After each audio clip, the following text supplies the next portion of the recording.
All right, guys, welcome to another episode of Leads to Deals, where we talk about everything from leads to deals, and everything we talk about leads to deals.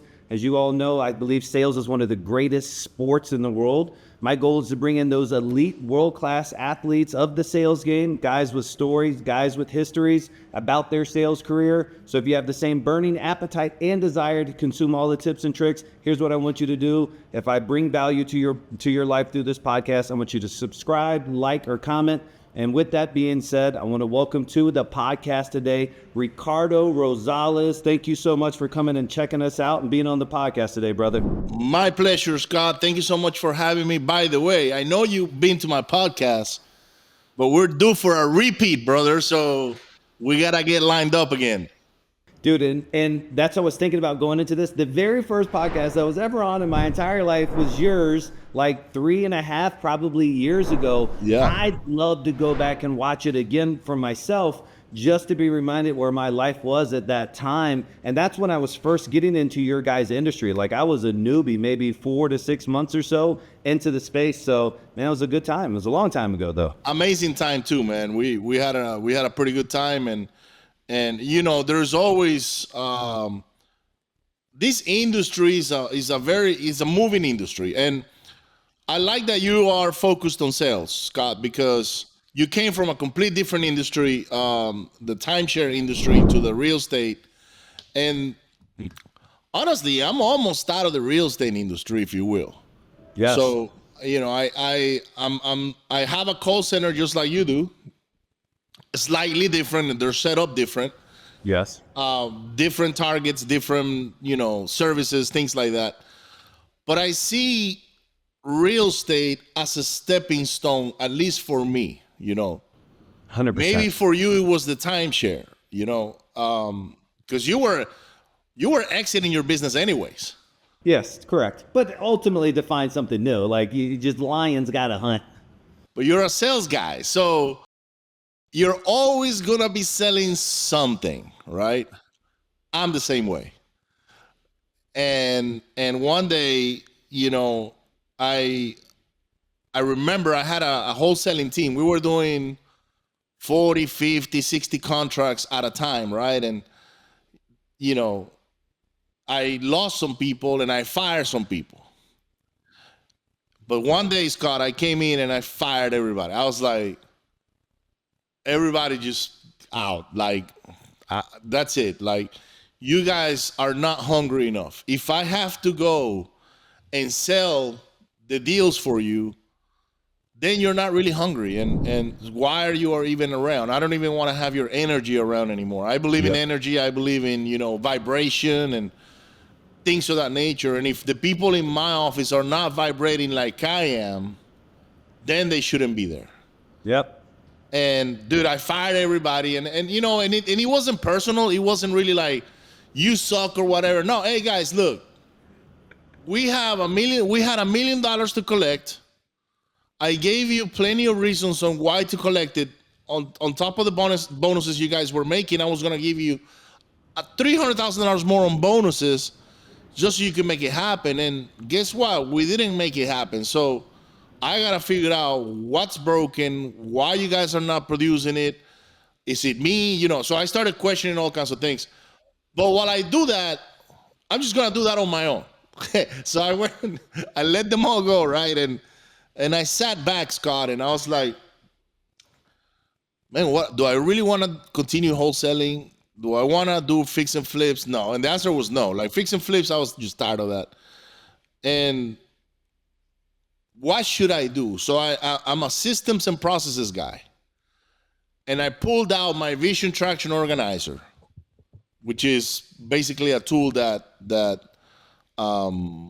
book Traction talks about, like by Gino Wickman.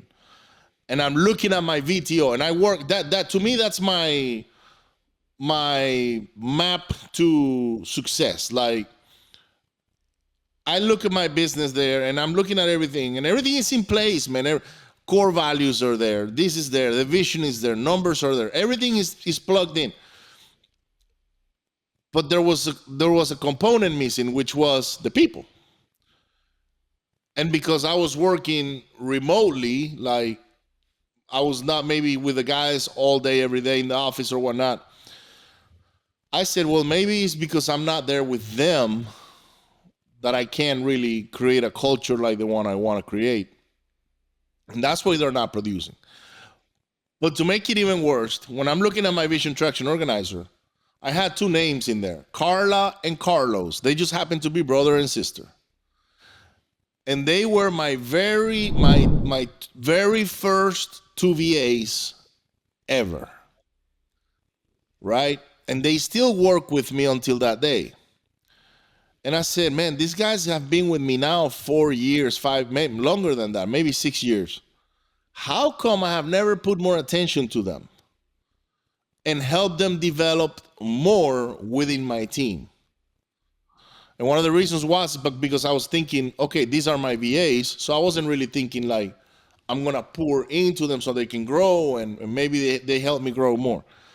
And that's when the day I made the shift. I called them and I said, Carla, Carlos, I'm going to change some things. I want to start doing my operation remotely. And guess who's going to lead that operation? You guys are. Your job is to build a team, to find these talents, blah, blah, blah, blah, blah, blah. And I'm going to interview them just to make sure we're getting some good salespeople and all that. And Scott, we went from 2 people to 100 people in no time. Then something happened.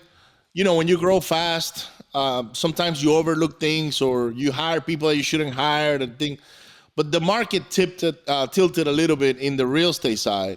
And I was still doing real estate, by the way. So I restarted my wholesaling operation with a bunch of people from Venezuela. And they were all working from home, okay?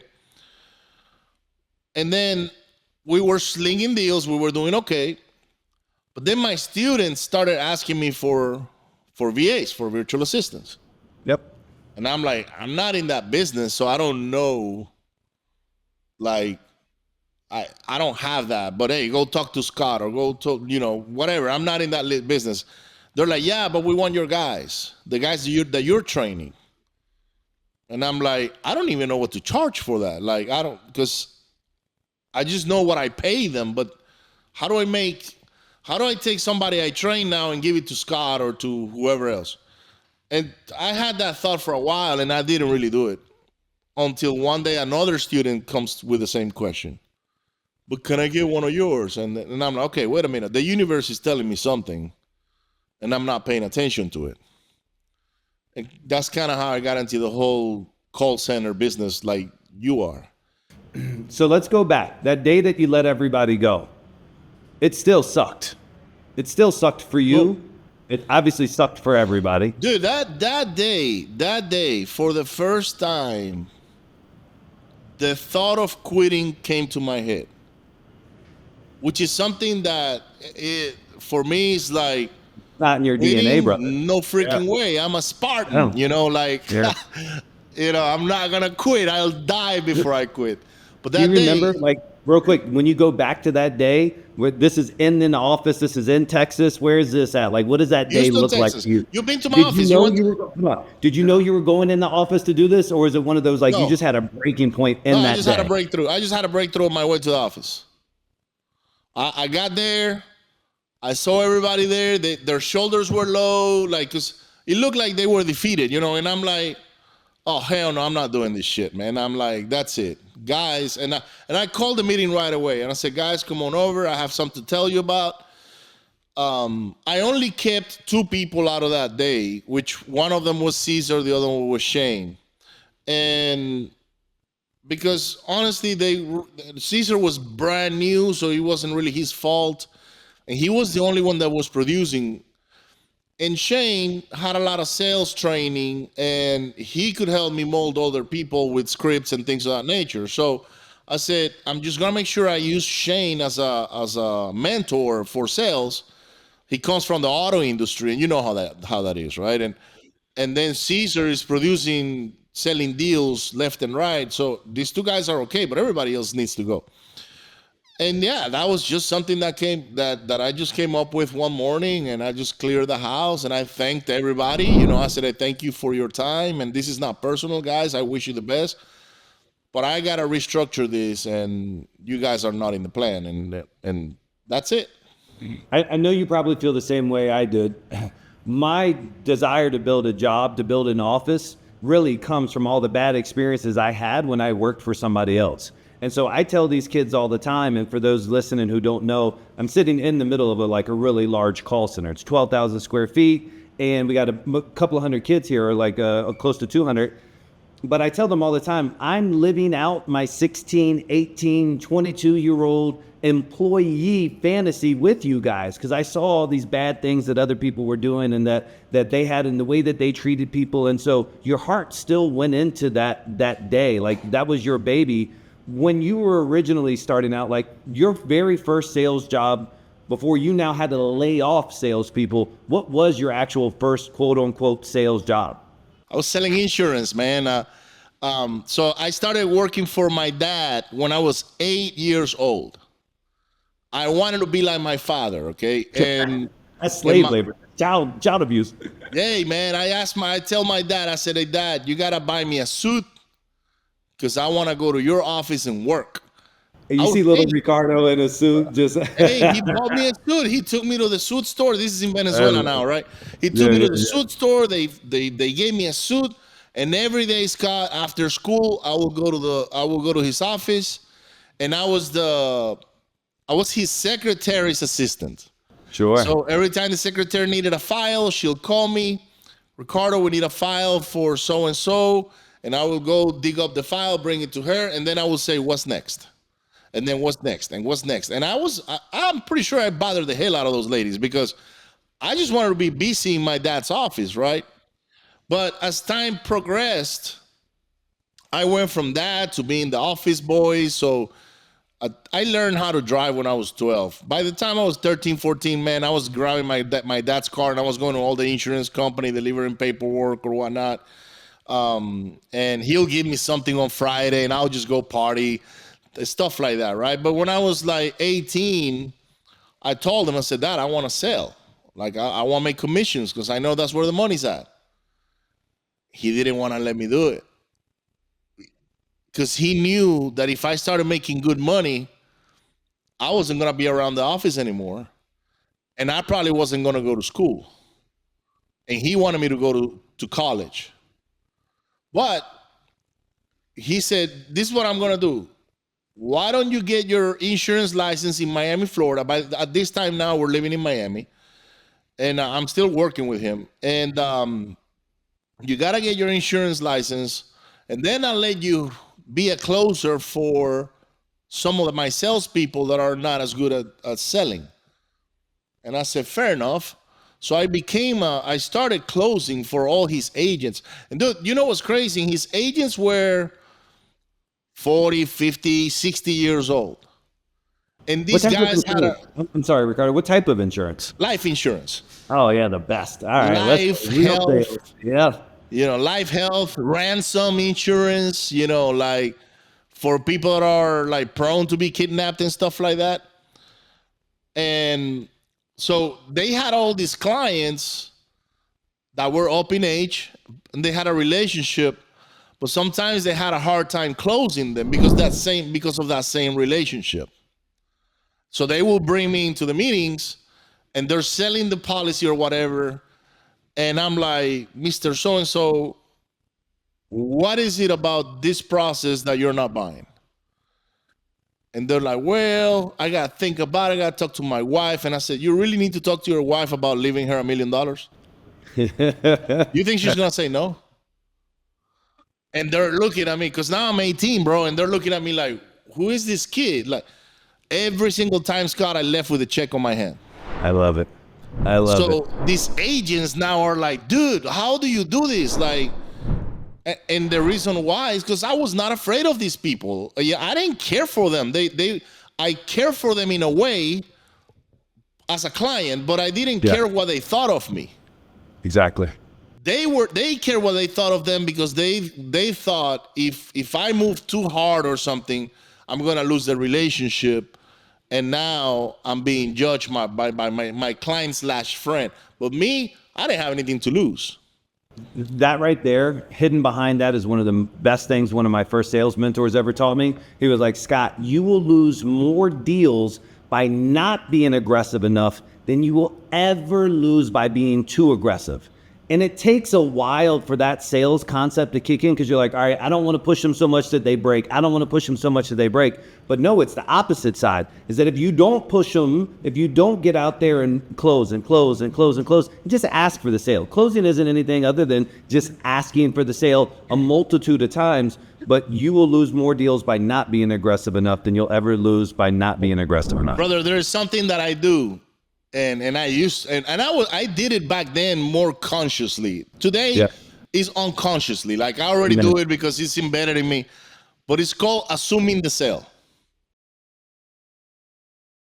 Absolutely. And every time I went into one of those meetings to sell insurance, before I walk into that door, I assume the sale. I'm walking in here, I'm getting an application with a check. I don't care what they say. I'm walking out as a winner. Scotty never failed. And I remember I sold a policy. The name of the agent was Altamirano. He's no longer with us. I think he passed away. And he introduced me to this guy, Gustavo, that was a very successful engineer in Venezuela for the oil and gas industry. He had his own company and all that. The guy was a multimillionaire. He didn't look like one, but he was. Yes. And here I am explaining the insurance policy and all that, and I ask him, what do you think you need coverage wise? And he says, I want $100,000. And I'm like, no, you don't. You're more like $1 million to $5 million type of guy. He's like, maybe, but that's not what I want. What I want is 100,000, and I want you to quote that. So he was buying that policy for a reason. He just would not tell me the reason because I didn't have a pre-established relationship with the guy. And I was pissed off because I'm like, I know this is $1 million guy at a minimum, but here I am. I'm just gonna have to give him 100,000 because that's what he wants, and he's not gonna give me more. Like he was straightforward. I'm not giving you shit. That's it. Done. It's 100. Tell me how much it is. I'll write you a check right now. I said, you know what? Little policy is better than no policy. So I went and wrote the application, got the check. But as soon as I left, I called my dad. I said, Dad, there's this guy right here. I just got the application with a check. This is at a minimum $1 million, a minimum. And my dad is, what tells you that? So I told him the whole story about this guy's company and what he did. And he's like, oh, definitely, dude. Like that guy, well, let's do something. Ask him when he's coming to Miami, because my dad was in Miami at the time. I was in Venezuela. And I'll talk to him and to see if we can get him to rethink the offer. A few years went by, and you know, I don't know what happened, but I left the business, and one day I go to Miami. I'm no longer involved with my father or the insurance business, but now these two guys are best friends. And I'm like, you guys are best friends now. What kind of policy does he have, Dad? And he's like, he's got the one you were talking about, dude. I love it. Yep. And I was like, I knew it, man. But, you know, it was one of those things that my dad, of course, being a professional in that business, knew more how to handle that type of client. I didn't. So while you're saying this, bro, I think I made a connection in my life that I don't think I've ever made before. That part of my belief, same as you, we're talking about energy and manifestation. I think part of that, if not all of that, came from mastering sales or learning sales at a young age, because I would watch these guys that before they would get their customer's name, or they would have their customer name and then they'd have to go in another room and pick them up. They would be in the mirror, like talking to themselves. And like you were saying, like, you know, you knew before you went out there, you knew before you met them that you were walking out with a policy. And I saw the difference in people who really like manifested, had it in their mind, talked it out before they went out there, and they would come back with a sale more often than not. And like, they were just able to turn literally from the sky. I used to call it the deal gods. It was like the deal gods would shine on them. And that's one of the things I begin to train now, is like, we call it the pre-frame. The most important, that's what my mentor showed me. Like before the script started, there was always this pre-frame, like check your collar, look in the mirror, make sure you're this, and you're physically, you're ready, you're mentally, you're ready. That pregame when you're in sales is damn sure equally important as to the pitch itself, making sure you left all that garbage at the front door. You're walking into that pitch with a clean mind. You expect and you always assume the sale, because if you do good enough job, like you're saying, the logical conclusion to any good sales pitch is to sign up. It's just the logical conclusion. It's not a hard sale. That's it. Now, if I'm able to uncover your needs, I make you sell yourself the product. Because if you know the needs of your prospect, hey, Scott, what is it that you need today? How can I help you? Hey, I don't need help, Ricardo. You know what? No, yes, you do. You got something you're working on that you may need help with. And you might say, well, you know what, Ricardo, I'm looking to grow my podcast to 1 million listeners a day. And let's pretend for a second that I am a podcast grower, service. Well, Scott, how about I cannot promise you that I can grow your podcast to 1 million listeners a day tomorrow, but I have a process and a system that's going to allow you to get there within the next 6 months. Is that something that's going to help you get to where you want to get? Absolutely. Let's do it. Now, with that plan, I take you to the next step and the next step and the next step. But I've already sold you on the idea that what I have is going to help you get to where you want to get. And prior to that, you sold yourself on the product. And that's one of the things I teach my guys out here as well, too. It's like people can feel it. And again, maybe we're getting a little woo. I just come from that school where energy transmutes, whether you're over the phone or I'm shaking somebody's hand. And I believe a smile on your face while you're on the phone matters. I think if you're standing up neurologically, biologically, it matters. And then if you can speak with conviction that's not false, like I tell my people, the number one hiring criteria is a good person. I can turn them into a great salesperson. Give me a great salesperson who's a bad human being. I don't want them anywhere in my ecosystem. No. I want them. Well, we were chatting about that last week on WhatsApp. I reached out to you with a question, and you were like, "Yeah, this is what I do." Bam, bam, bam. And I said, "You know what? That's what I do too." But hey, I needed a sounding board, and that was you. And I appreciate you for that, Scott. And I went back to my team and I said, "Hey guys, you know what? Just leave that alone. It is what it is. Bam, bam, bam. This is what Scott is doing." And I believe it or not, I see you as a mentor in this line of business.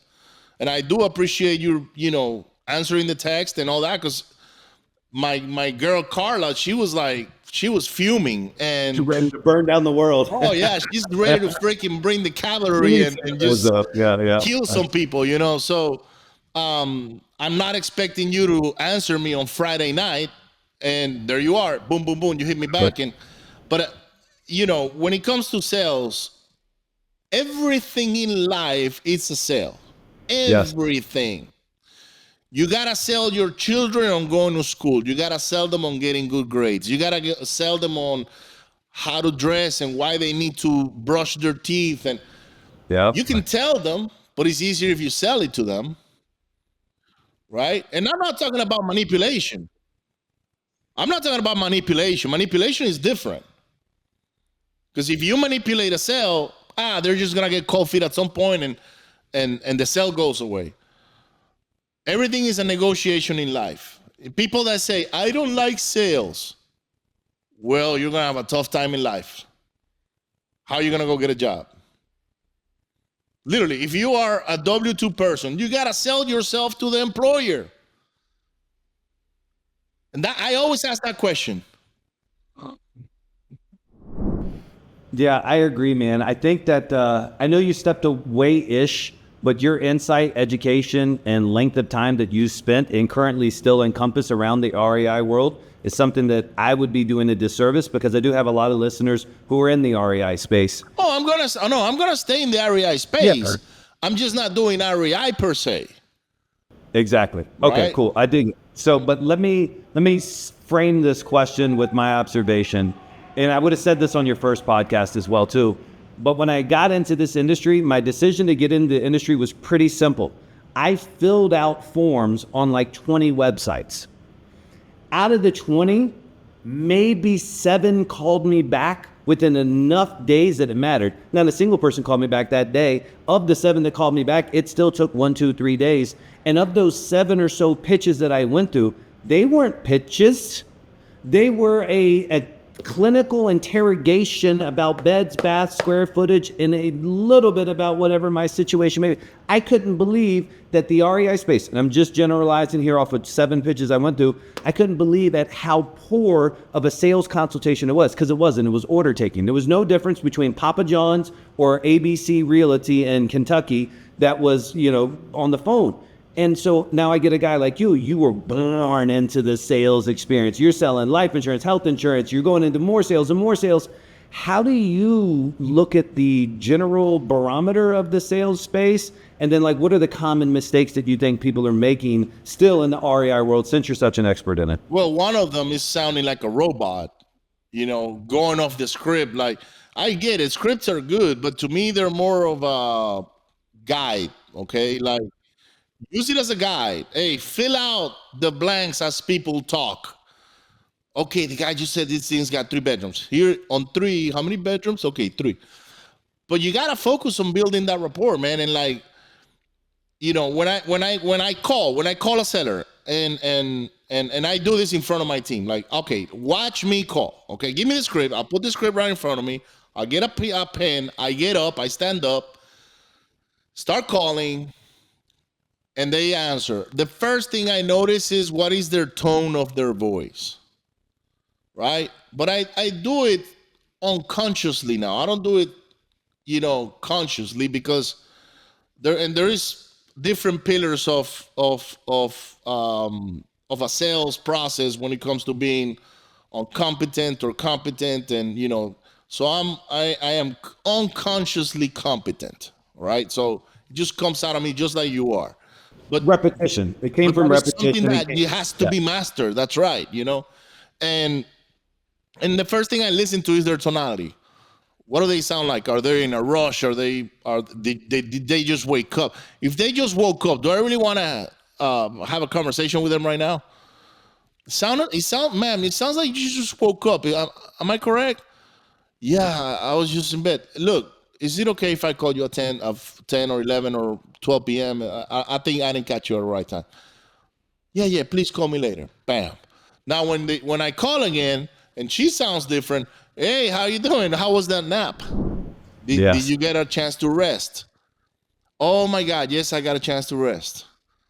I love sleeping, too. That's why when I heard you on the phone that you sound like you were sleeping, I couldn't be asking you questions or anything like that. I respect people's privacy. So I am an active listener. So I'm listening actively how they feel. I can see if they're smiling on the other side of the phone or not because of the way they speak. Amen. Or maybe the giggles or whatever, right? I also want to try to make them laugh. I don't need to be a clown. But I want to say something that's going to get them on the right frame of mind. Yep. Right? For instance, well, Mr. Seller, is there a number that you have in mind so we can so we can buy this property from you? Well, you call me, so you give me your number. I'll tell you what I tell them, Scott. And I start laughing just like I did. Yes. Uh-huh. Look, Mr. Seller, if it was up to me, I'll take it for free. There you go. And that's exactly what I get. Yep. You must be kidding. Well, I'm not, but I'll be honest with you. If it's up to me, I'll take it for free. But now that you know that I'm willing to take it away for free from you, do you think we can have a win-win number here that you can give me that I can get close to it and we can make a deal happen? And bro, 9 times out of 10, they'll spit out a number. Even if it's high, it doesn't matter. They'll spit something out. But guess what? When they spit a number out, they say, okay, I'll give. You know what? If you give me 140, I'm fine. He knows that I'm willing to pay him 0 now. So anything I offer from 0 is good. Yes. So that's what I've seen a lot on the REI space, Scott, is that a lot of people, they get fixated on the script. They don't work their tonality. They don't stand up to talk. They don't train. They don't do role plays. They don't um, they don't study, the arts of sales. This is an art. How have you continued your education over the years, right? As you got into various verticals. There we go, my man. I mean, bro, I'm learning YouTube right now. Like, I mean, I am constantly reading, Scott, and you know, otherwise, if you're not growing, you're dying. Yep, couldn't agree more. Yeah, I think for me, and I share this story often, I heard that quote. I heard two really powerful quotes. You'll know exactly where you'll be in 5 years based on the people you associated with and the books that you read. And I knew that that was true. I just knew that that was true. Okay, so the people I associated with, books I read. So I can handle the books I read part. The other part is you'll be the equal of your 5 closest friends. And that one really screwed me, Ricardo, because I looked at my 5 friends and I didn't want to be the equal of these people. And I had no other options. I was in an economic situation where I couldn't just go out there and find 5 millionaires. So I found those people in books.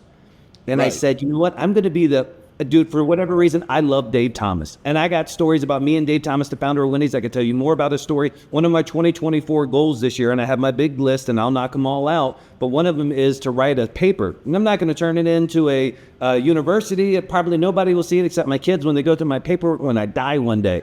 But I'm going to write out my own paper on his impact, what he did. That used to be my free when we could write new topics on things in high school. He was the entrepreneur that I was just associated with. But I just knew that these guys had the 5 things I wanted to be the equivalent of, and I got them in books. And that's what I think. Is he still alive? No, he passed away January 8th on my birthday. I mean, me and him were connected and he didn't even know it. The reason I asked you that is because I know a guy that owns like 70 of those. Oh, Wendy's? Yeah, so he Nice. could have been able to bridge you if he was still alive. No, he's not. But yeah, I think you're right, man. It's an education. It's a willingness. What I love right now about the market contracting, and so here in March of 2024, the real estate industry isn't what it was a year ago. There's a lot of turmoil. But it's that old Warren Buffett saying, it's like when the tide goes out, you get to see who's naked. So a lot of people have been making good money in this quote unquote sales process with no sales skills because the economy allowed them to be weak salespeople and still feed their family. That shit's gone. It's not happening right now. You need to have sales skills to survive right now. Absolutely. Absolutely. I'm part of that because not that I left because I wasn't a good salesperson, but I left because the market got really tough. And luckily for me, I'm a multiple streams of income kind of guy. So I have another business that I'm like, wait a minute, this business is thriving. Why am I going to continue to swim against the currents on this one when I can focus myself on this other one and be just fine? By the way, I already know how to wholesale and do all that, so I can always get back on the bicycle whenever I feel like jumping on it. Amen. Well, I love that. For you today in your daily operation, being the leader of your call center down in Venezuela, which we'll dive into here in a second, and even just yourself, how are you staying motivated? Like, how do you, your age, you're successful, you probably don't need to have all this other stuff. It's nice to, again, we all want income coming in. So, but what I'm just saying is like, how do you stay motivated with everything that you're facing right now as a CEO, as a dad, as a husband? I'm the happiest I've ever been, Scott. Love it. I think I'm in my, and don't get me wrong. So people sometimes they say, okay, he's happiest that he's ever been because he's richer today or something like that, right? This has nothing to do with money. Amen. Actually, I have not reached the pinnacle of my wealth. I was wealthier before. I will say that, money-wise, okay? Now wealth is a combination of things. But if I talk about riches, like money, I was richer before. I'm not as rich as I used to be money-wise, okay? But today, I am the happiest I've ever been, and let me tell you why. Number one, I love what I do right now. Love it. And I love the impact that we're making with what we're doing collectively. Number two, I'm not stressed out anymore as I used to be at some point. So I have time for myself. I can do whatever I want whenever I want. I can travel.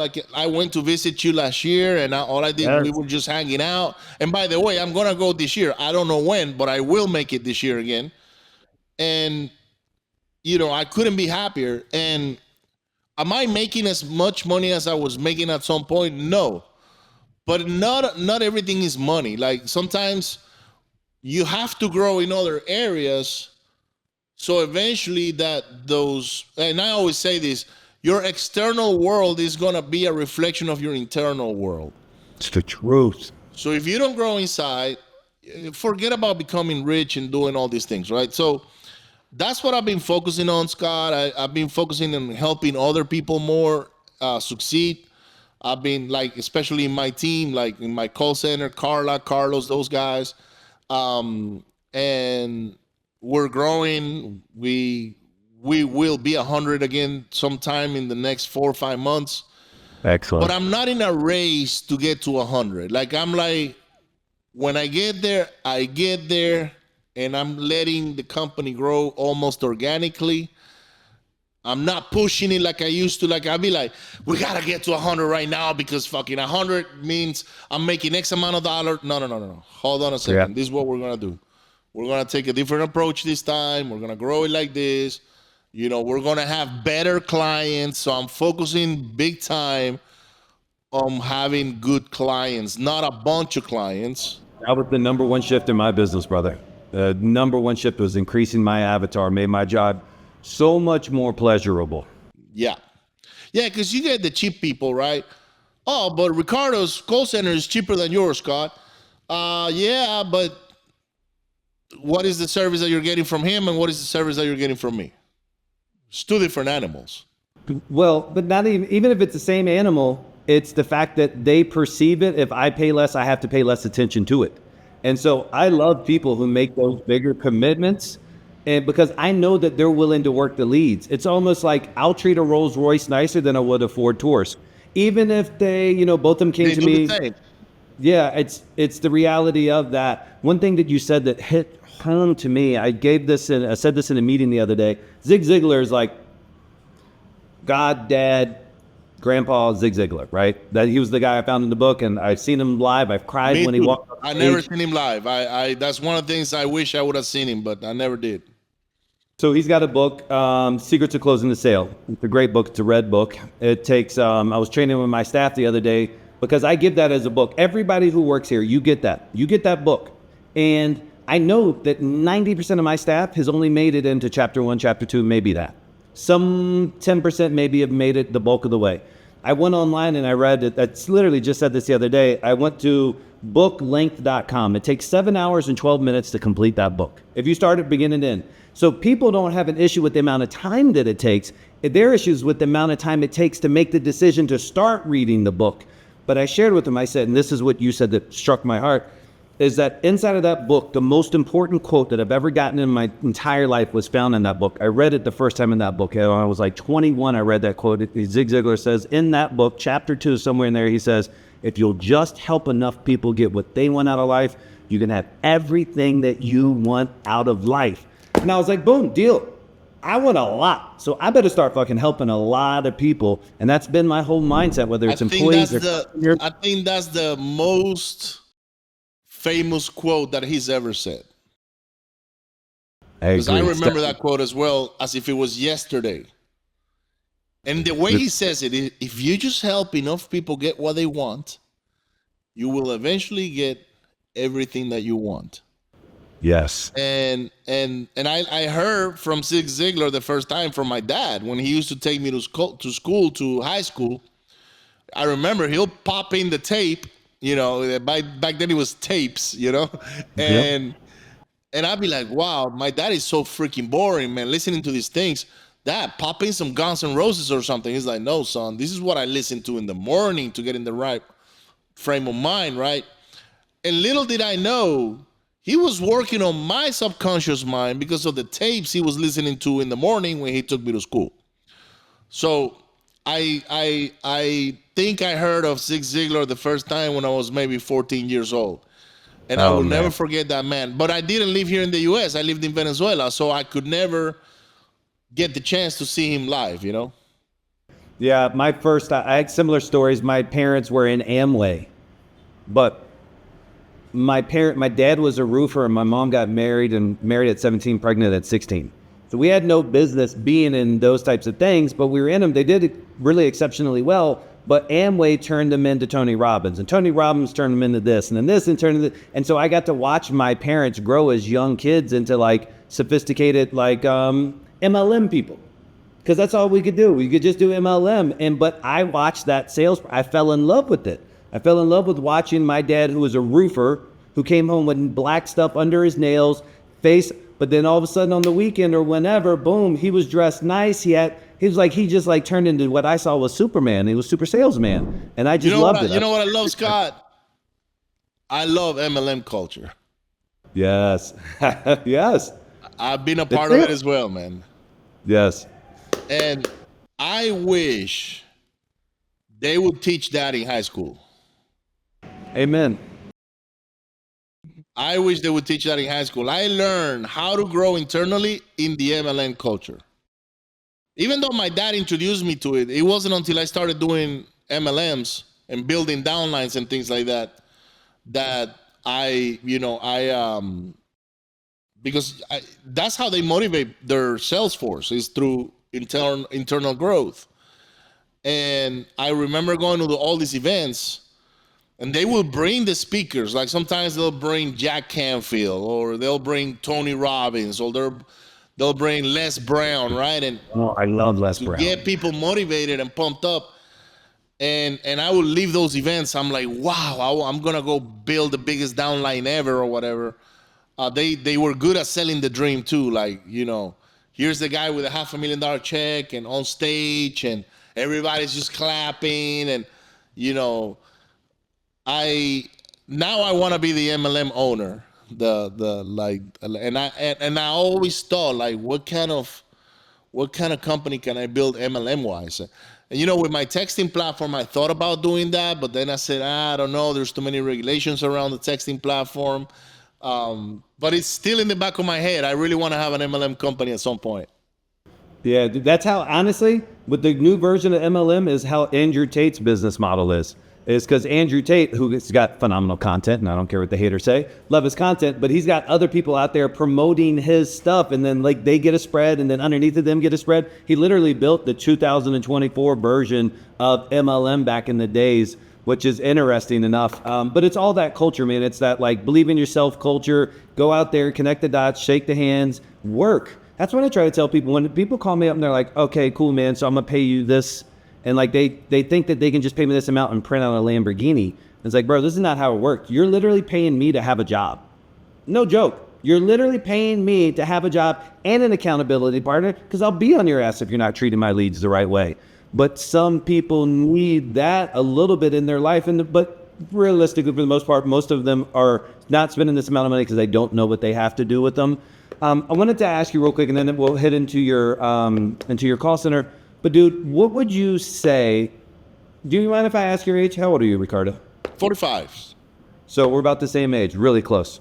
What would you go back and tell like your younger sales self? Oh man, so many things. I would. I'm a complete different person today than I was when I was 19 or 20.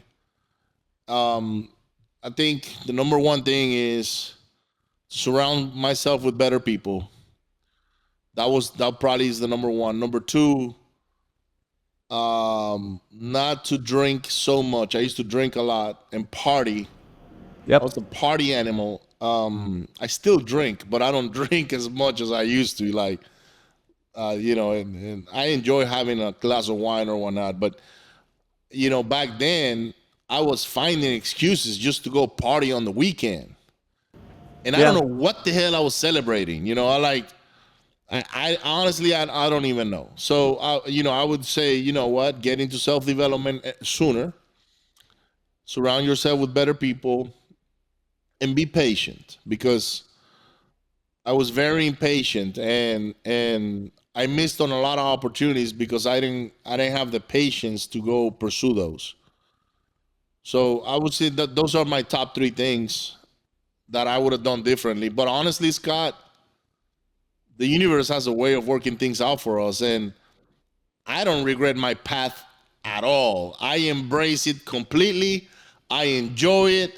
I tell stories about it. I laugh about it, because the reality is I don't compare myself with anybody else. Each one of us have a different journey, you know. And let's say I think I made my first $1 million when I was like 29.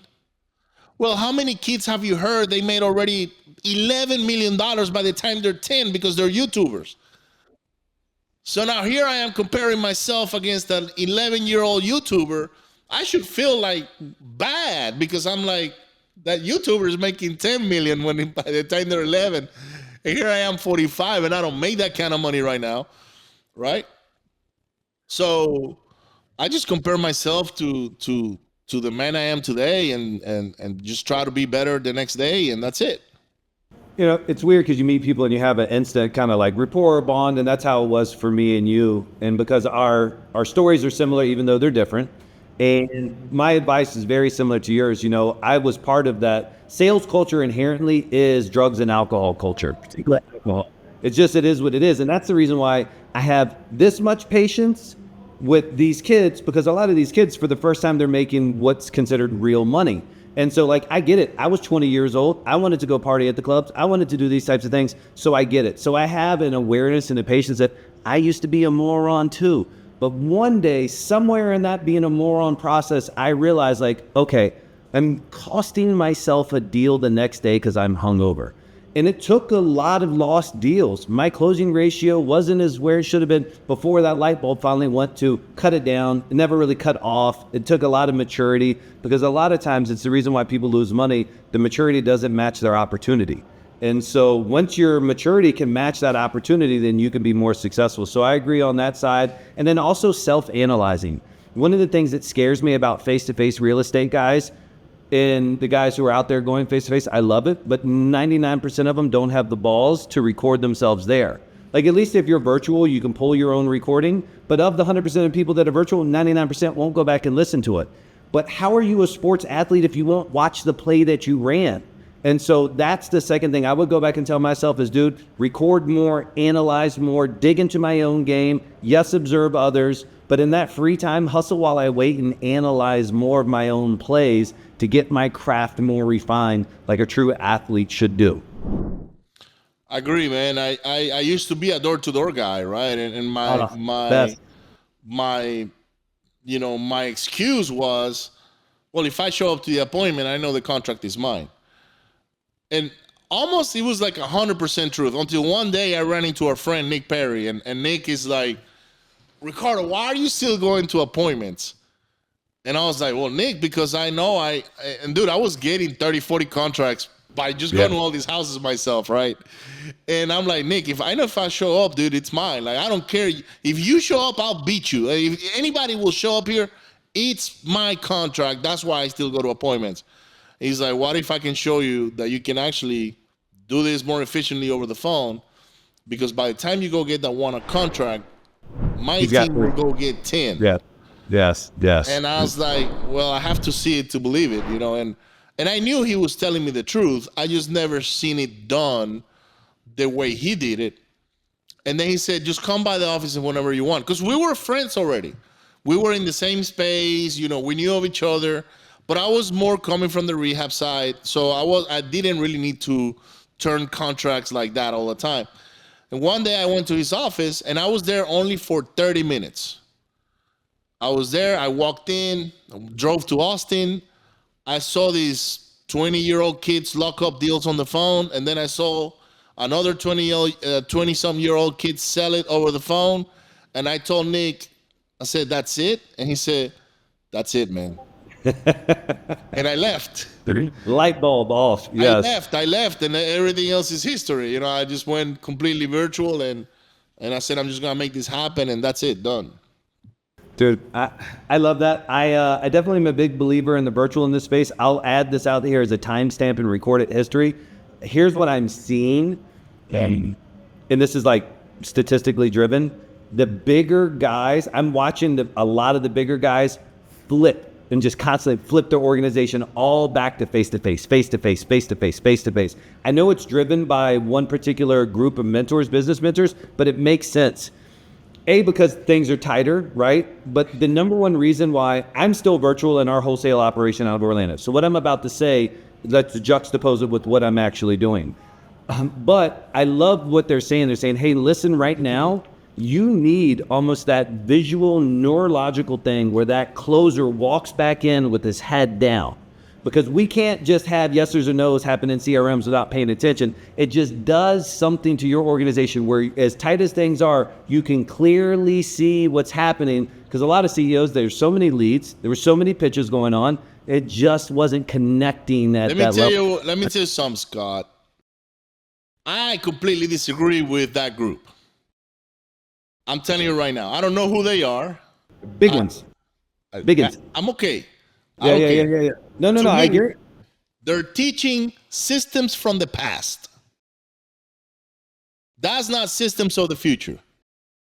The future is not to go to houses and freaking lock up a deal. What happens is the competition is so strong that they need to go back to their old habits, where instead of going wider and larger and bigger, let's just go ahead and retreat and make our operations smaller. By the way, it's better for us to stay local. Let's just do the local model, okay? Because we can go to the house, we can touch. We can go to the seller, we can see. Of course. But to me, that's not sustainable and that's not scalable. And the day you die, your business is done. That's why, dude, I tell you right now, I know who exactly you're talking about. That's why I have never joined it.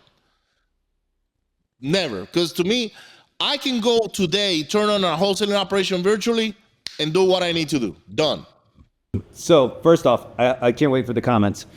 Second off, let me throw this to really spark it up. How much, honestly answer this question. Is a weak salesperson better, like just a weak order taker? Do they have a better shot over the phone or in person for a weak? Over the phone. You think I think actually the opposite. I think so many people out there are so weak that they get clicked on, hung up on, can't do anything. They don't know how to build value. That when they go to the house, I'm talking about what I'm talking about being weak is maybe the ability to create rapport or the ability to show that you are trustworthy or to show. That's what I consider a weak person, not necessarily a glass. Like you get hung up on, then you get all beat up. Okay, that's a level of weakness. But when I talk about weak, I talk about a weak person with the sales skills. I think they have a better chance over the phone because if I can see your body, remember, a conversation is 7% what comes out of our mouth. There's another percentage with tonality, and then somewhere around 83% body language. And if this person is weak as a salesperson, his body is going to tell me that before anything else. So I'm not buying him. But if I'm not seeing the person because they're over the phone, maybe I'll buy it because I cannot see the whole picture. What happens is these particular individuals that are going back to face-to-face appointments, they are good salespeople. They are good with body language. They're good with tonality. Like you say, it's almost like they come down with their head down, and maybe there is a message that comes through towards the seller that will allow them to get the contract. But if you send one of those guys against a weak guy who's going to get the contract, of course they're going to get it. But guess what? They just became a slave to going on appointments. Amen. Why do you want that? I think really the takeaway is both of them are poison pills. And that's what we got to do. We got to eradicate these weak salespeople out there. And so many organizations, dude, I see them. I get to see inside a lot of big boys business. They keep on legacy people, just like the guy who keeps his high school trophy up and he's 42. He's got his high school football trophy up. He's got his old college days. They had a good month, a good quarter, a good year a long time ago. and they're surfing that, and really they just haven't grown, haven't scaled. It's hurting the organization. So whether face-to-face or virtual, the summary here is you have to be a sales professional, continually grow. 100%. And those guys that are going back to the local model, they're making a huge mistake. They're going to get tired of that, because the problem is we as CEOs, we evolve. At some point, we don't even want to be doing the sales, right? We want to manage the people doing the sales. We want to help them grow. And we want to celebrate their wins, like when they lock up their deals and they sell their deals. And we love writing the check, like, man, you just made 10 grand, whatever, boom. Happy for you, right? Well, if you're the CEO of one of the shops that's running a wholesaling or a fix and flip operation or whatever, and you are forced now to go and get a contract by hand, I don't know that that's a business I want to be on. Like, That's true. I'd be like, you know what, dude, you could not pay me enough to go back to a seller's home today. Like, no. Yo, I mean, I agree. think about it. You get to smell the dead cats. They're hoarders. You know, Their properties are in bad shape. I don't know. Sometimes the houses, they smell. Like, look, I'm not knocking anybody down, okay? Because I did that for many years, face to face, and I did enjoy helping these people out, okay? So I'm not taking anything away from what I did in the past. But if you ask me today, is that what I want to do today? The answer is no. Because there is a better way. Over the phone is easier.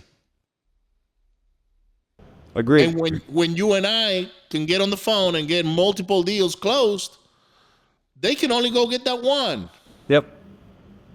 And so I love hearing and having this conversation with you, because as I started in the beginning, what I do is different than what they're doing. And we're a virtual model. We're just more nimble. We're flexible. I feel comfortable with my closers. And just like Nick said, I feel like we can get to a lot more places. And also, we're here virtual too. I literally start from another continent, just like your team does, and starts a really high value conversation. So talking about another continent, before we get out of here, I want to give flowers and just like really tell you how much I respect you as a CEO and a business guy, because you were born and raised in Venezuela. Now you're bringing jobs back to Venezuela. So what exactly is your call center doing? How do like people learn more about your call center? Like let's plug in them and give us the insights on what you got. Top of the line VA is what I call it, because that's what we focus on top of the line work, right?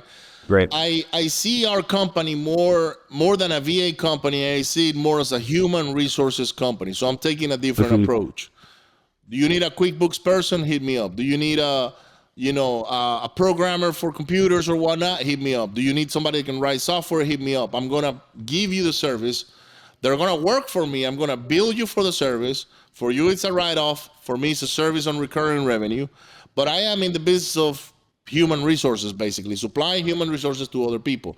The first things that I started supplying was dispo managers, because when we were on Investor Lift, shout out to all those guys in Investor Lift, we got real good at using the Investor Lift software, and we started producing what we call the Dispo VA, which the Dispo VA will grab the properties, put them up on Investor Lift, do all the writing, color coding, blah. So we got real good at generating leads for buyers from Investor Lift. And because I had so many of those guys working on my own deals, my students were coming to me like, hey, can I get one of those Dispo VAs? So that was the first product we ever created in the call center, is Dispo VAs. So we started quarterbacking those to other teams. And then we started graduating those guys into actually dispo managers. So they will sell deals for companies like yours and mine. And now we collect a part of the assignment on commissions based on what this dispo manager did. So, and we charge like 8.5% of the assignment, and we give a cut to the manager, and then we keep another cut. But now we're doing this on volume.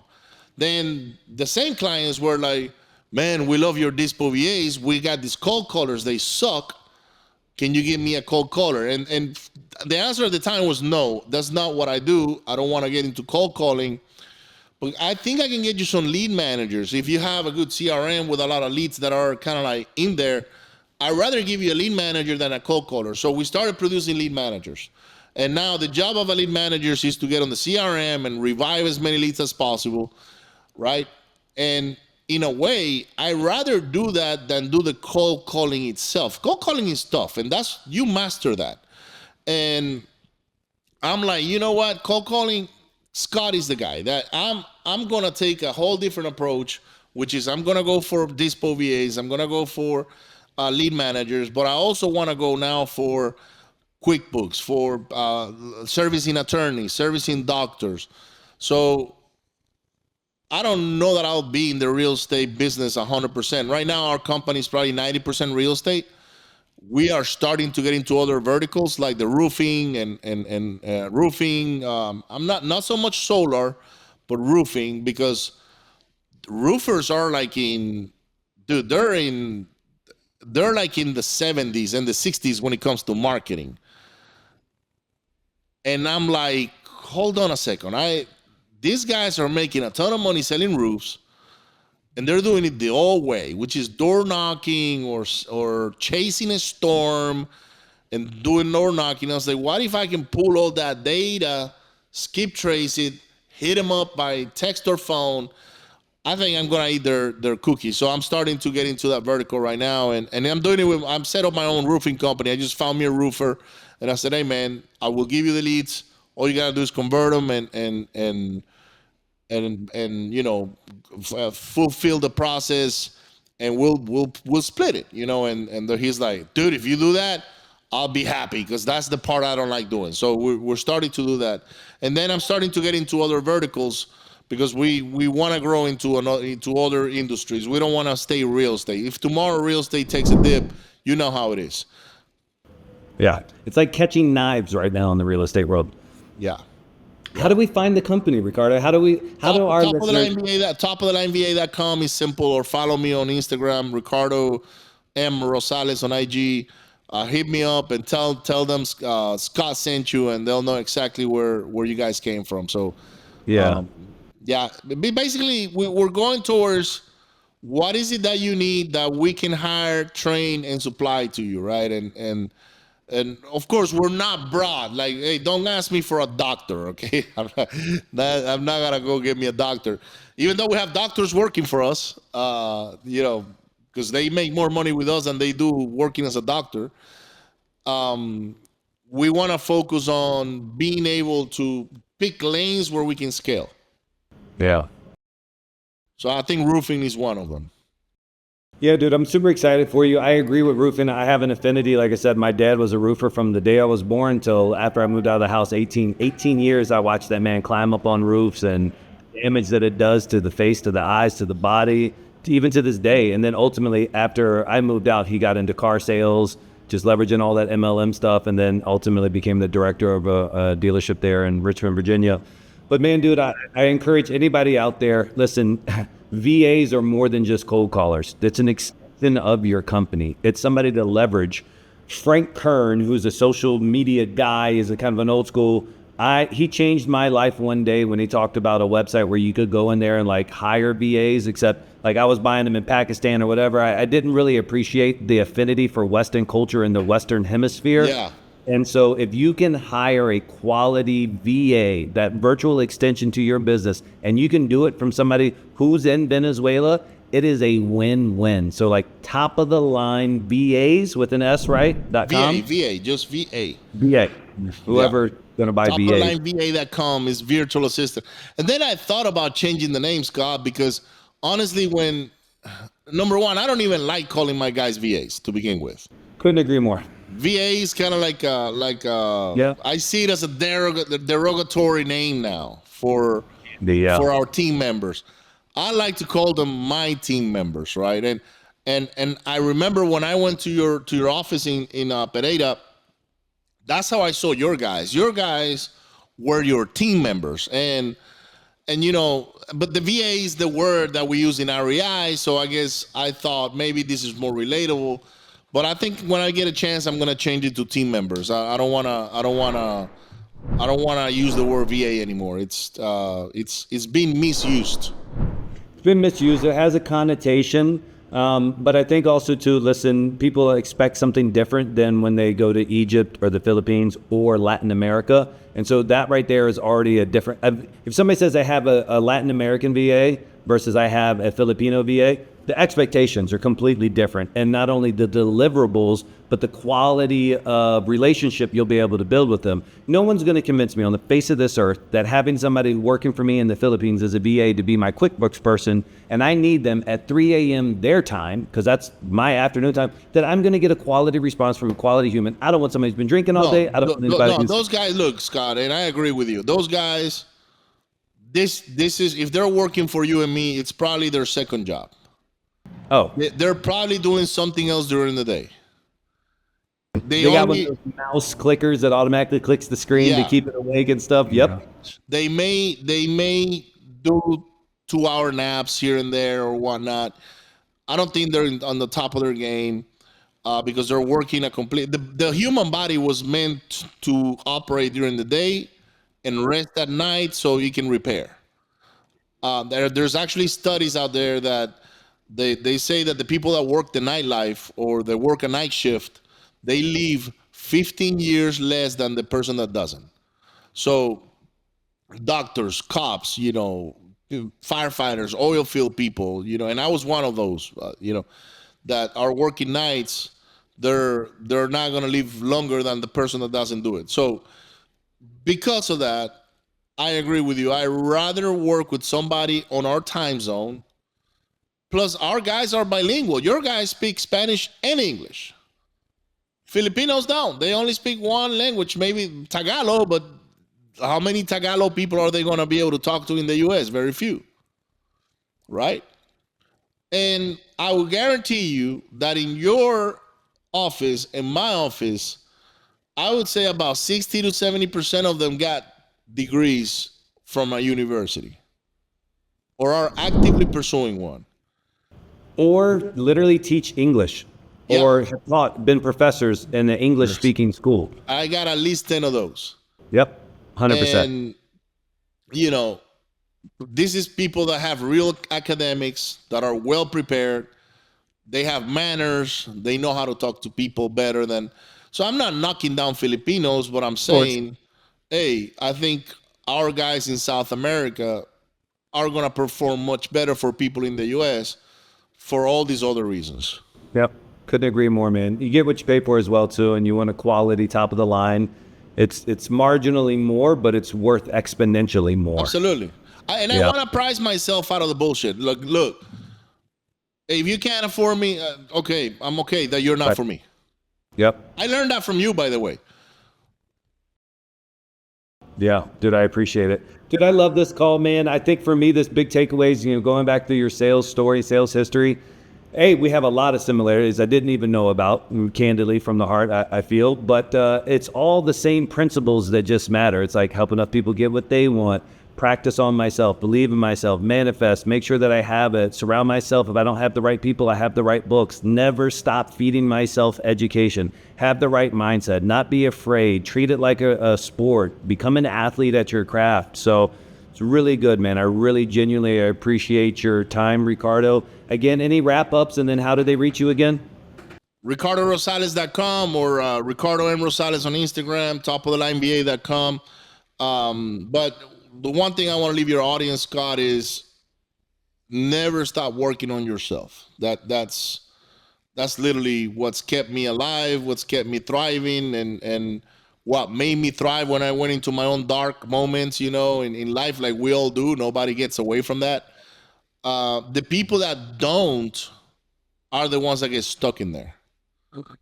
And they're never able to get out of their situations or whatnot. So just keep growing, and you're either growing or you're dying. That one of the two. So I love it, brother. Dude, I appreciate it. I look forward to coming back on yours at some point. After, I want to watch the old one just to see where I'm at comparatively. And then, dude, I'd be an honor to come back on yours as well, too. So I appreciate you, brother. You have a great day, and Lamasu. We'll see you soon. Let's go, baby.